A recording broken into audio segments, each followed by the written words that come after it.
বেডা মানুষ গাড়ি চালায়, বাইক চালায়, প্লেন চালায়, ট্রাকও চালায়, আর আমরা বেচারিরা মুখও চালাবো না? এটা তো কোনো বইয়ে লেখা নাই, তাই না?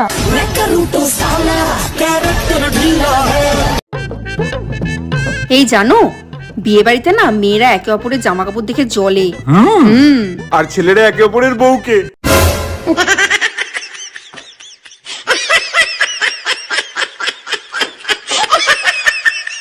আমার কষ্ট কি জানো? বিয়ের পরে তুমি আমার রূপের প্রশংসা করো না। জানো, চাঁদকে আমি জিজ্ঞেস করছিলাম আমার মিষ্টি বউটা দেখতে কেমন। আচ্ছা তাই নাকি? তা চাঁদ উত্তরে কি বললো? উত্তরে চাঁদ বলল, দেখ ভাই, সবার সাথে তুলনা করে আমার বেজ্জতি করিস না।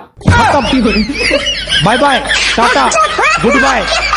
ভাইজান, আপনার বউ তো দেখলাম অনেক সুন্দর, উনি কি চাকরি করে নাকি? আর বললেন না, ওই চাকরিতেই আমার সর্বনাশ করে ফেলাইছে। বলেন কি? চাকরি করা তো ভালো, চাকরিতে কিভাবে সর্বনাশ করলো? নার্সের চাকরি করে, সিস্টার বলে না ডাকলে সে আমার কোনো কথাই শোনে না।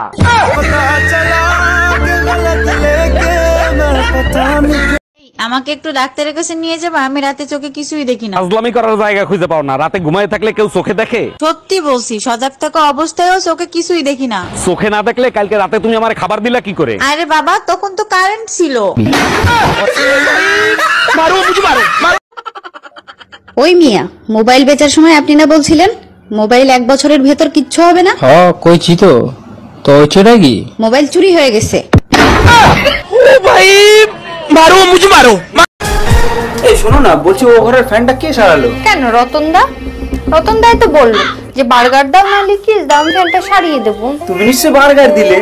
আমার কি ফাস্ট ফুডের দোকান যে আমি বার্গার দেবো?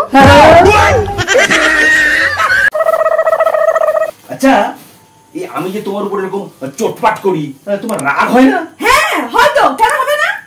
তা এই রাগ মেটানোর জন্য তুমি কি করো? আমি টয়লেট ক্লিন করি। পাগল, কেউ টয়লেট ক্লিন করে নাকি? হ্যাঁ, তোমার এই ব্রাশটা দিয়ে করি। ও ভাই, মারো মুঝে মারো, মারো মুঝে মারো, মারো।